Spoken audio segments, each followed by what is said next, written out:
1981, Ultravox, Vienna, on BBC Radio Berkshire. Richard Skinner here, continuing our musical theme today. My next guest, Gary Bentley from Newbury, started playing drums at the tender age of 11, and by 13 he was performing in his father's band at venues across London.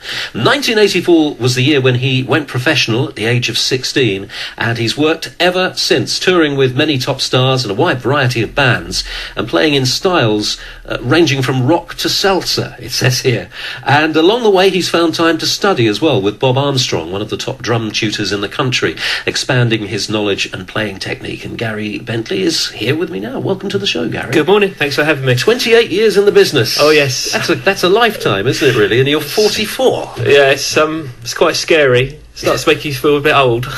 16. I mean, you knew the world, I imagine, at that point. You knew everything about I knew absolutely everything. I've seen videos of myself when I was 17, and confidence. It's embarrassing, but I just wish I had that confidence now sometimes. Oh, of course you do, but you have the confidence based on experience now. Yes. Which is perhaps a little more better placed. Yes, it is, yeah. Along the way. Did you ever, over the years, you've been playing with so many different bands and so many different artists over the years, have you never wished that you actually were part of a mega band, that somehow you were the drummer in U2 or something? Well, I think anyone who learns an instrument, that's got to be their aim when they first start playing. You know, I think when I first started playing, I wanted to be in the Jam.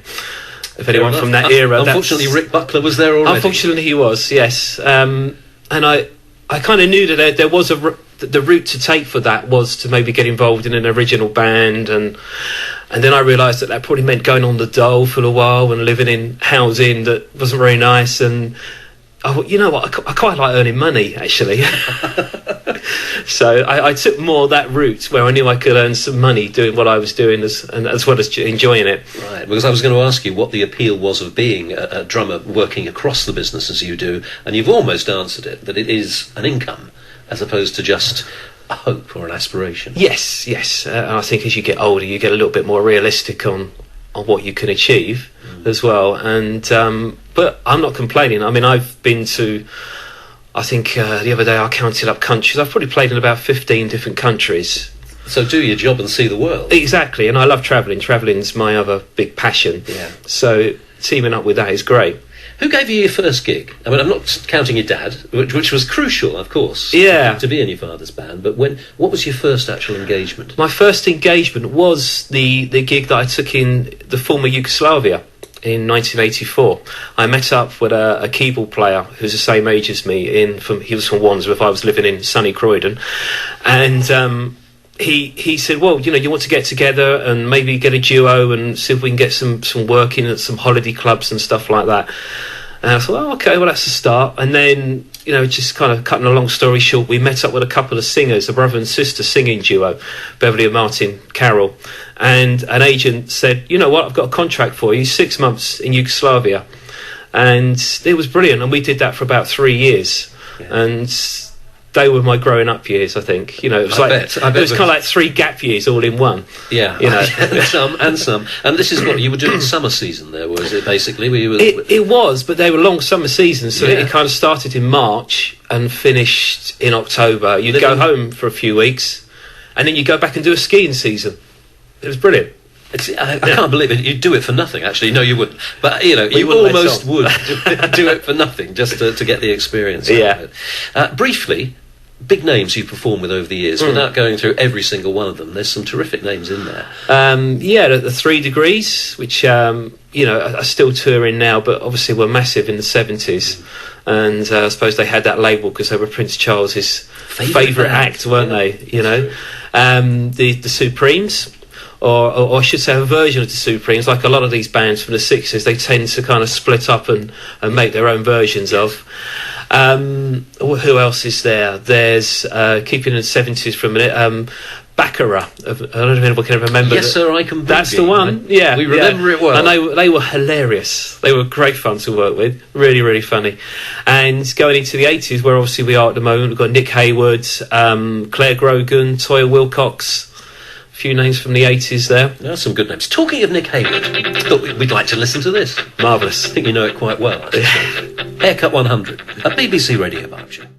Holiday Monday with Richard Skinner and my guest, drummer Gary Bentley, who knows that song well. You've played it a few times. A few times, yeah, at least 30 or 40. And you were saying that when you were a kid, you used to actually sit in your bedroom with the record on, I did. practicing to it. Yeah, good old vinyl records, sitting there playing to the album, and spooky moment probably 20 years later, sitting on a stage in a theatre thinking, I'm actually playing these for real now. It's taken quite a while, but, this is brilliant. Here we are. Worth the effort, wasn't it? Nick's a good guy as well, isn't he? Yeah, he's a lovely guy, yeah. Are all the stars as easy to work with?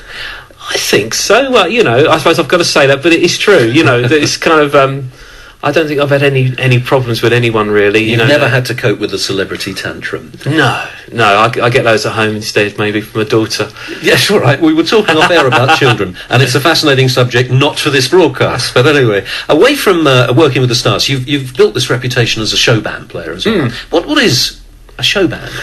Well, a show band, I think its tradition goes back to Ireland. Actually, I think there was a big tradition of show bands in Ireland, and it's something that worked really well in the corporate market. Or definitely a few years ago, when they had more money to spend. Where you just put on a bit more of a show. I was in a band called Co-Stars, where I met my wife, who was the keyboard player, and has a female brass section with radio mics on the instruments as well, so they'd go around the audience, and it just kind of makes a bit more of a show of it. It's a glamorous showbizy thing. Yeah, rather than just one song after another, looking for the pad, what you're going to do next. It's slick. Put on a show. Yeah. It's a very traditional thing, really. Yes, definitely. And these shows have taken you around the world, as you were saying. Yeah. 20 countries. I think so, yeah. Please don't ask me to name them, but I'm sure it's... Starting at number one. But yeah, travel around the country with those, and I think the furthest I've been is probably India. That was actually with the bootleg Beatles.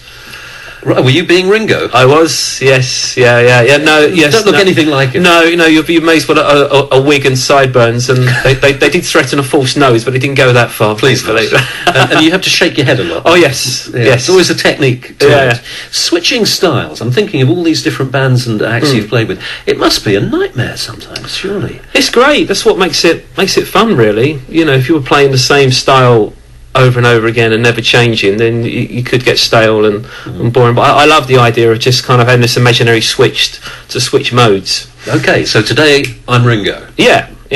Tomorrow I'll be playing in a Latin band, or something. You have taken time out to study with the drum tutor Bob Armstrong. Why did you feel the need to kind of learn formally again? Well, I thought there was probably a few things missing, especially in because jazz was something that I'd never really played much of, and Bob's a very, very well-respected teacher in the business, and seen a lot of really good, respected drummers through their paces. And I think I probably went with the attitude thinking, well, what are you going to show me then, But he did. But it wasn't only the playing, it was the technique. I think because I'd left school, went straight into a band, and there was quite a lot of technique that was missing, and he put all that right, which means I can still play 2-hour sets now without getting exhausted. Worn out. Yes. Yeah. And you are beginning to pass on your knowledge as well. Yes. Is this important to you, that a younger generation can learn? I think so, yes. But I was saying earlier to your colleague, it's not really all about just making big pop stars out of them. There's a lot of children that just need a different channel to learn an instrument and to bring their confidence out, and to make them all around better person at school as well. So it's something you can enjoy to makes you a more rounded person. Yes, to have that hobby as well. You're gigging still? Yes, definitely. When's your next one then? My next gig, I'm about to in the next couple of weeks start a 31-date tour actually with Karen Reglan's Supremes, which I'm really looking forward to. Take all around the country, just all the regional theatres, and it should be really good. So I'm looking forward to that. We'll have a great tour. If we were doing the 60s still, I could be playing a Supreme song for you now. Sadly, we're not. We're in the 80s, but it's been great to talk to you today, Gary. Oh, okay. Thank you very much. Nice to see you.